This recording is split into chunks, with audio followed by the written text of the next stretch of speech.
guys, so we're about to do the tasting part of this, the general blend now. Tim's put it together. He's a magician at this. So we already tasted it, and it's phenomenal.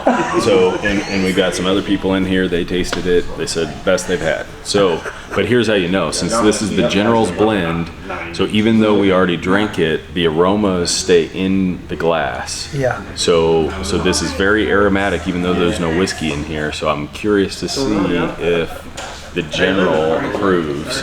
I mean, apparently this thing.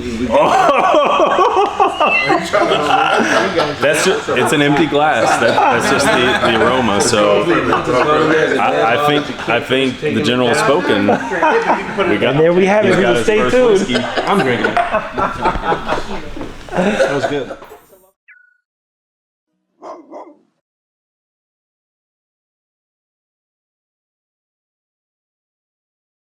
Guys, Steve here with FitBullyTV. We're going to bottle the General today. So imagine this jackass in a bottle of whiskey.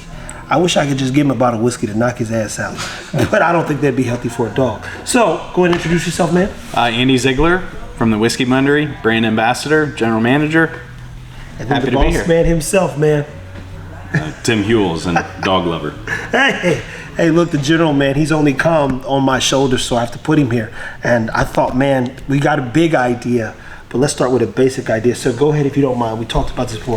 Walk them through the function of the Whiskey Blendery. Yeah, so one of the most things that we're known for is allowing you to make your own whiskey. So what's unique about that is, like, we have 3 very unique single barrel whiskeys, and we don't tell you what those are. So all you see is the barrel number, which means nothing to you, right? Nothing. So, I have no clue what's going on. So these were just pulled from the barrel last night. So they're all different mash bills, different ages, different proof points. And so you're going in blind, and we've got you set up with worksheets and graduated cylinders, adjustable pipettes, and we're going to craft your perfect whiskey. So what appeals to you? So not somebody else saying, hey, you should like this, you should drink this. We're gonna spend about 45 minutes making a whiskey that is unique to what you like. And people, this is the craziest thing in the world, because when we drink whiskey, you normally get a bottle you can afford and drink till you get a hangover, don't remember what happened the night before. When we start learning about mash builds and all this other stuff, you go, man, I hate feeling left out personally. So I felt like I've been missing out the whole time, even when you showed us the sipping trick. And then the little, adding a little drip of water and the smelling with your mouth open. I go, this is gonna be great. So in this case, people, we talked about owner of the distillery, and him and I have had some very good conversations about participation and, others being involved in the industry. How hard is it to get into this thing, man? There are a lot of barriers to entry, and there's no manual. You can't go on YouTube, you can't Google it. That's what I looked for the other day. So what'd you find? Nothing. When he and I first spoke, he said, man, I'm convinced they don't want people to get in. And if you don't mind, he spent, what'd you say, you had to talk to the government 6 times? Well, I mean, there's local government, county, state, federal. A lot of problems. And they don't talk to each other. So everybody wants something different, and it's a little weird. So one example is, like, I had to rent this building before I could even apply to get my distiller's permit. See what I'm saying, people? So didn't even know if I would get approved, had to sign a 3-year lease. Yeah, see, so and once he gets approved, how fast was it getting this thing up and rolling? I mean, we bootstrapped it all, so it was just us, and then, I mean, everything in here rebuilt. I mean, I built this table, like everything in here. So you're a craftsman for real. Took about 9 months to get it all set up, but this is crazy, man. But yeah, that's part of the story. So everything in here has a story. And in your case, we learned that he hails from. Well, don't say Cleveland, man. Nobody likes Cleveland. Well, I'm from Northeast. I'm originally from Northeast Ohio, but I lived for the last 13 years before I moved to Texas about 1.5 years ago, right in the middle of Whiskey Row, bourbon country. So Imagine the Whiskey Row. You like walking in heaven, bro. Yeah, everything's there. It's a fun Streets place to be, for paved sure. with whiskey. I don't know if that's healthy for a drunk to be there, but so welcome through. Just tell me a little bit more about what your experience is like and all the things you've learned and why you're here, man. Yeah, so I think this is our tasting room here, and I think Tim and I have a pretty good grasp on just speaking with people and interacting and pouring whiskey and telling folks about it. And Tim's been in the hospitality industry, and I've been around folks in the service industry, bars and restaurants, and I think everything on this side kind of comes second nature to us. And then everything in the barrel house as far as production goes, blending, finishing, rectifying the whiskey is definitely early on was a constant learning experience. But we've lived, we've learned, trial and error, we experiment, and we've been blessed that a lot of the stuff that we've sought out to accomplish, we've gotten there, relatively efficiently, and the things that didn't work out, we've learned from it. So there you go, people. And again, I love a unique business. One of the things I know you alluded to as well is the fact that most people who start a whiskey, even if you're in Texas or wherever, it takes 4 to 6 years for your own custom burr, I presume. Yeah, I mean, so very few people are grain to glass when they start out, meaning they source the grains, they're distilling, they put it in barrels, and then they wait 4 to 6 years to see if it's good. Because 6 years no cash flow, and every month you're burning cash. So very few people can do that. So most distilleries, when they start out, they're sourcing whiskey from a contract distiller. So we're very transparent about that. So we source all of our whiskey from MGP right now, Midwest Grain Products. They're out of Lawrenceburg, Indiana, and they've got great barrels. I've been drinking their stuff for a long time, and so we got in just before all this good stuff started drying up. So we've got some exceptional barrels even right now. So Food for thought, people. So what I love too is you guys have got a worksheet. So you work through how to mix and mash your own custom. Yeah, because it's kind of intimidating. So if you tell a group of people, even if they're whiskey drinkers, that hey, we're gonna go into the Whiskey Blendery, we're gonna blend our own whiskey. Whoa, we've never done that before. Like, what do we do? And so that's why we kind of created this worksheet, is to make it easy. So all you have to do is just follow the steps. So you're gonna try all the whiskeys, then you're gonna rank the whiskey. Then you're gonna go down the line and you're gonna make the blends based on what it says to do. You're gonna make a simple blend, a weighted blend, inverse blend, contrast, complex. Then you've got a 30 minutes of freestyle. So you're gonna take notes, and then you're gonna say, oh man, that one's too spicy, or this one drinks hot, or every time you tweak the ratios a little bit. We're good? He's fine, man. Okay. Has he been drinking? He'll be fine, man. But every time you tweak those ratios, it creates a totally new whiskey. And so blending from individual single barrels is kind of challenging. So another thing that we do is we tee up barrels that marry well together. Mm-hmm. So if you keep trying, you're going to come up with something special, because we've already done it and we know there's a few answers to it. So it might not be exactly what you liked or what I like is the same, but you're going to come across something that makes a really good whiskey, and you're going to tweak it to your specs. Guys, look, this is a journey, man. I can only imagine. Like, for you guys, it's simple. It's a work in progress, right? So which one should we start with? We got 150, 251, and 529. Yeah, just start with 150. So no, you remember you're not shooting this, right? I know. I'm gonna slow down. Whiskey's a marathon, not a sprint. I tell you, man. Look, we didn't learn Slow that. and steady wins the race. We learned. Look, I bet, because once you get about a half a bottle of this in, we can't go back, man. We can't go back. So smell that original one. I seen a guy do like this, hold it out a little bit. Yeah. And so, what are we supposed to be tasting when we're trying this whiskey, man? Yeah. So obviously, I try to nose them all first to see if there's anything that sticks out. Hey, is one sweeter than the other? Because I know you said you wanted sweetness. Yeah. So basically, if you want something sweet, we want it sweet on the nose, we want it sweet on the palate, we want it to finish sweet. So we might not get that with one whiskey here, but that's our goal, is to make one super whiskey that has every characteristic that you want. Call the whiskey Superman. That's it. Yep. And then when you're trying it, like, hey, what does it do on your palate? Does it feel hot? Does the alcohol burn a little bit? Does it? The one you had, what's the one that we took? We took that Double Jeopardy. Yeah. That thing was. Is there any left? Man, it was gone the first night, Oh, man. really? Oh, I was like this. I was toting it around. Like, ain't nobody getting to this. Back up. I had to tell somebody, hey, brother, what you doing? You better drink that other stuff. Yeah, that's a great bottle. It was wonderful, man. And then- again, you go taste the other whiskeys. It doesn't even taste the same, man.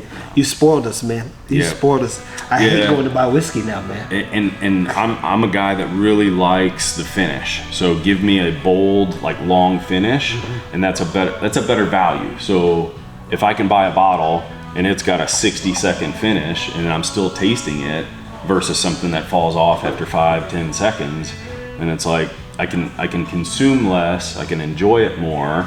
Now, do whiskey people know that you should be tasting the whiskey? Because, it's like a hungry person eating food. They didn't taste anything. They were just like, oh, man, I feel better. Yeah, everybody's at different walks in their journey, and that's okay, Yeah. right? So, but most people eventually go from shooting cheaper whiskey or Irish whiskey or something that's around 80 proof, and then working up to cask strength, and then having their big collection, and then after the collection's over, then it's like, well, what's next? What's the next level? And then they come here and blend their own whiskey. That's interesting. So yeah, the more you do this, and we got guys coming in every month that make their own blends. They put it in their locker, so every month they've got stacked up blends to celebrate some occasion.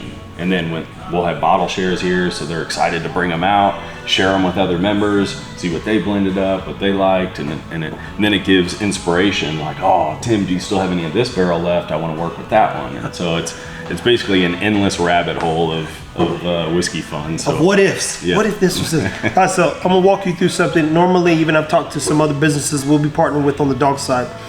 I like to build out, a good message, and we're never going to get everything in a day, to be clear, because I still have no clue what's happening. What I do love is that he's dotted I's and crossed T's and really focused on the customer experience. So you see all these little touches that keep people coming back, and even when you look at the brand, it's rooted in customer service and then making sure people have a great experience. And I tell you, my mind's blown. It was we've been thinking about this for a long time. I hate that we had to leave town. But that was crazy too, man. I'll tell you about that too. But at anywho, we're going to get into some whiskey tasting, people, so stay tuned. I'm going to get a shot of this. We're back and we're going to walk Tim through what we're thinking. He's going to tell us what he's thinking, and then potentially give us some advisement on what to add and why it does or doesn't work. So I could smell a huge difference in this one to this one. those were your two biggest? Uh-huh. So on the middle one, 251, you get a lot of vanillas and caramels and sweetness, and you get a little rye spice on that too. Yeah.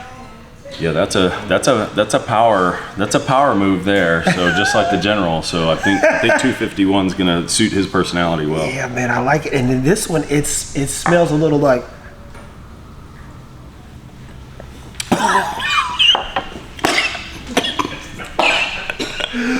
Again, how not to drink whiskey. Oh man, don't do it this way, people. Oh, I think that hit the epiglottis the wrong way. Oh my God, bring tears to your eyes. It's actually pretty smooth. So your first drink, which I think, unless you drank before you came here. No, I didn't. I made sure. So your first drink of cask strength whiskey will shock your palate. So that's what it just did. Boy. So now you're gonna need a little recovery time, but then it'll be a little smooth sailing after this. So I would say we'll try the other two first. I knew we'll that. go back to that, then you'll be like, oh, that's a different experience. Yeah, it's got my eyes watering. People, whiskey ain't no joke. I'm gonna tell you that, man. But he's right. Look, I took that thing and it hit the back of my throat first. So it was like somebody lit a match and dropped it in there. So you got to keep it in your mouth. So take a sip, keep it in your mouth, hold it at the front of your mouth for give it 5 seconds. 5 seconds. So do that when you drink that one. Yeah.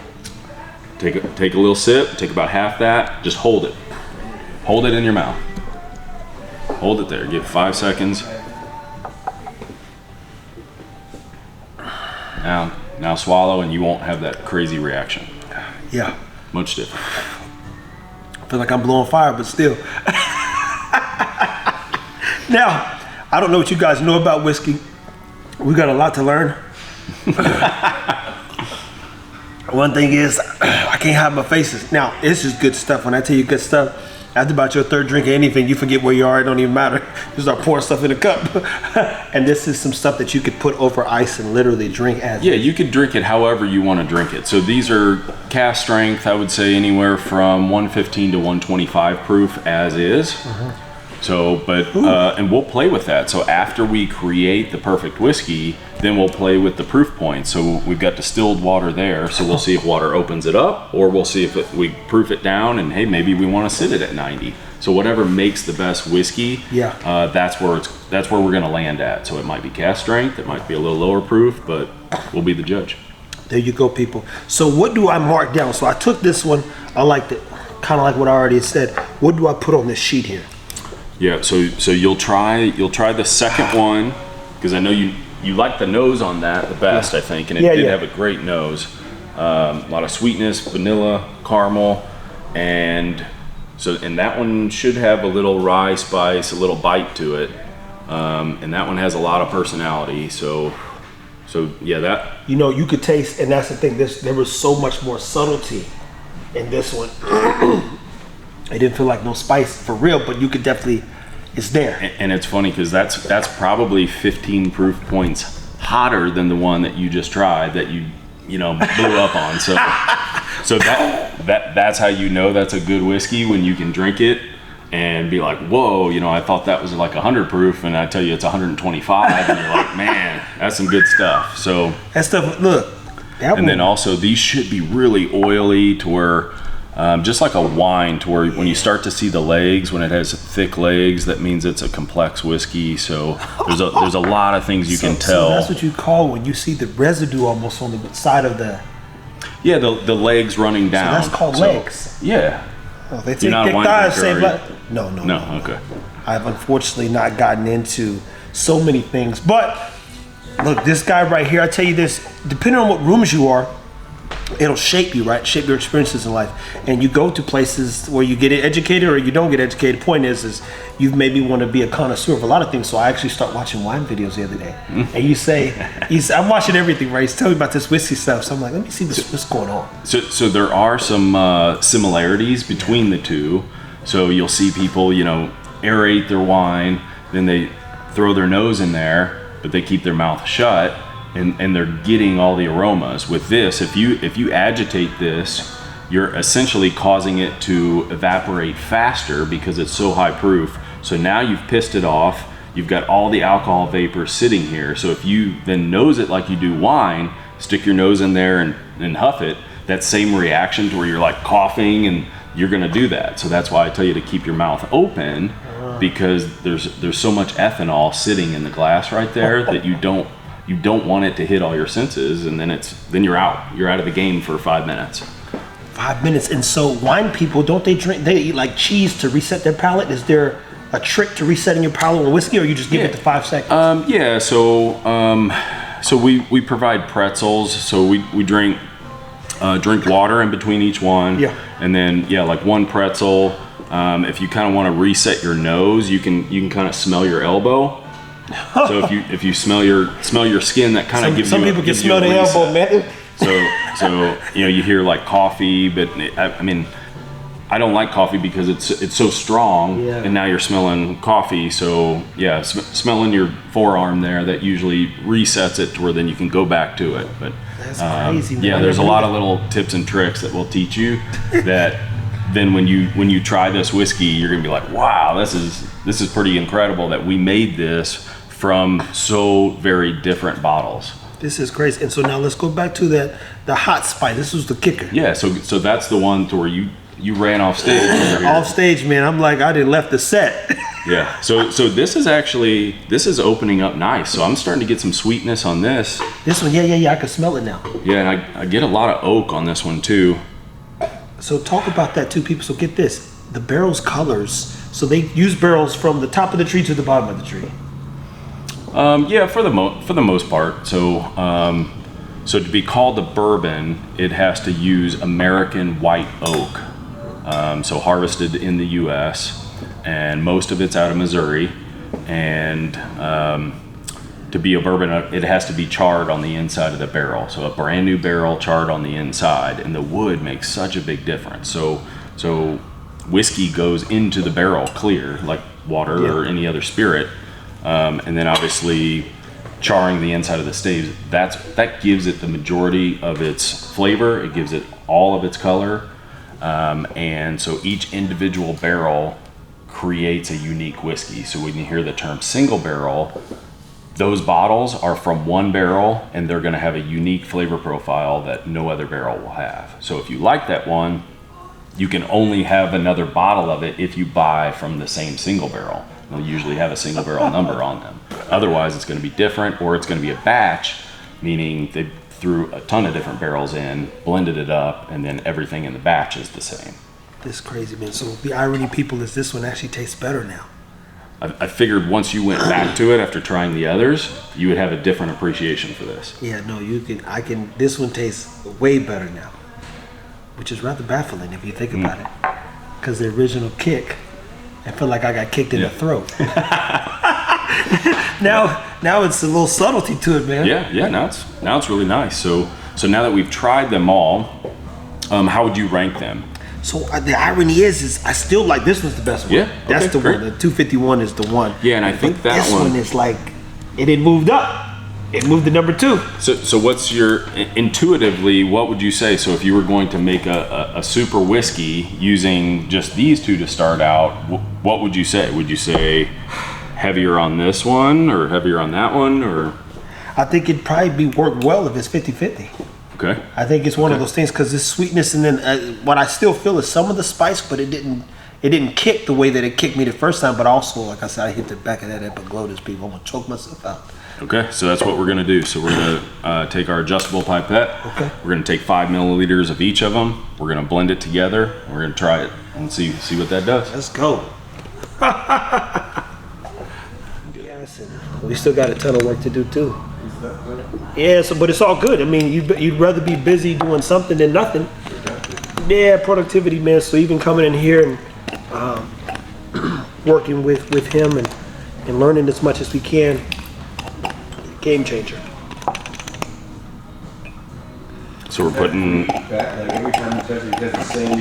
I've got it set to 5.0 milliliters, so it's sucking up 5 milliliters. So that way, because otherwise, if you're just eyeballing it, by the time you try it and then tweak it and do, like, your ratios are going to be way off. So then whatever you write down and then what I make again, it's going to taste different than what you actually wanted. I love it. So this we is have like to a good be recipe though, because even when you batch cook or batch make different drinks, you got to know what the numbers are so you can scale it. Yep, exactly right. Yep. So whatever we make today, whatever the final version, the best whiskey is, we're gonna know exactly how to make it to scale it up, so everybody tastes it. Man, this is crazy. Let's see what we got here, people. So you're spinning around a little bit. Yeah, just. And this has been blended. This is blended, so it's 50-50 of your top 2 barrels that you liked. So give it a little nose first, which it's definitely different on the nose. It's unlike either one of them. That's crazy, man. Because it went back to a little bit of the burn. So I could smell the fire in that booger. Yep. But let's try and see what we're looking at here.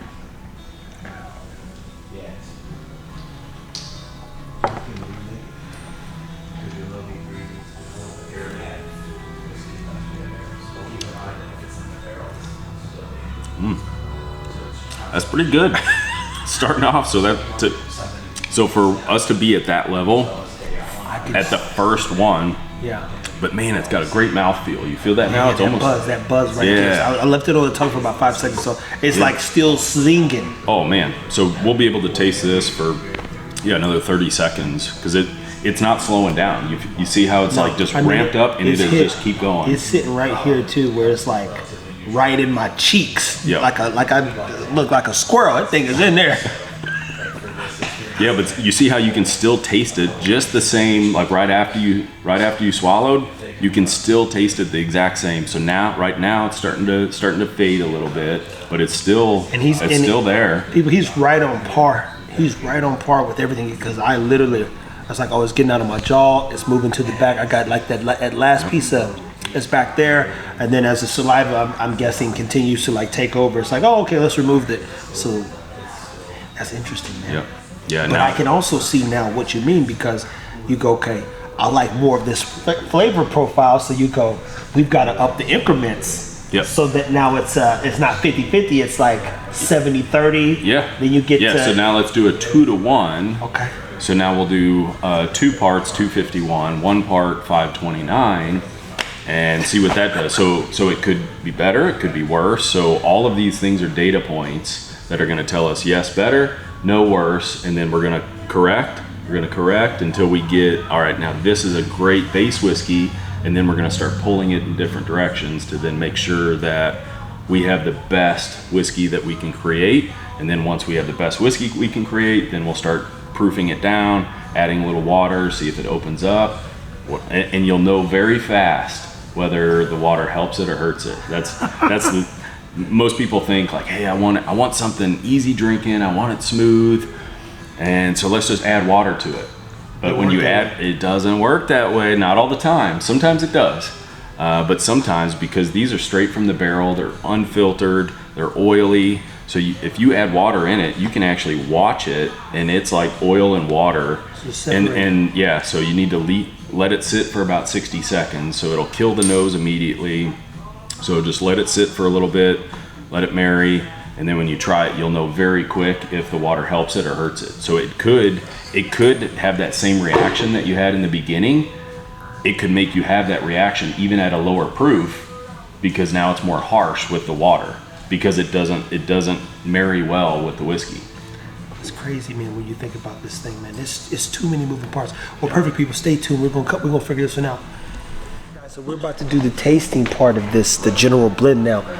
Tim's put it together. He's a magician at this. So we already tasted it, and it's phenomenal. So, and we've got some other people in here, they tasted it, they said best they've had. So, but here's how you know, since this is the General's blend, so even though we already drank it, the aromas stay in the glass. Yeah. So this is very aromatic, even though there's no whiskey in here. So I'm curious to see if the General approves. I mean, apparently this thing. It's an empty glass. That's just the aroma. So I think the General has spoken. And there we have it. People, stay tuned. Whiskey. I'm drinking it. That was good. We finished. Now, Tim put a beautiful blend together. Everyone here, I mean, we bought 12 bottles ourselves. Now, there'll be a 50 bottle drop, and we're going to see how interested you guys are in real whiskey. And mind you, people, there are going to be 30, 50, probably 190 videos by the time I'm done coming to. Look, he can't. Look, if you're here, think about this. I post 3 times a day on Instagram alone for 30 days straight. That in itself, exactly. Now, when Stan tells you, we'll shoot 21 videos in a day, and all that goes on TikTok in that day. So I told you the people that were here just this week would buy the 50 bottles. They're so good. So it's gonna sell one way or the other. But I wanted to put a blend to the of the General together. We is able to get something put together. Man, I already feel like we're walking down the right road. He's been a pleasure showing us the utmost hospitality. Even more importantly, just showing us how to have a good time. How to really drink some whiskey, people. Now, we got a lot of stuff coming to you. The General, he enjoyed his little bottle, and no, he didn't drink a fifth or none of that, okay? But soon, this thing will be pre-sold. It will be up for pre-sale. It is a one-and-done thing, which means the General actual whiskey won't come out for probably 4 years. I have no reason to, but I might bring you the Sergeant next.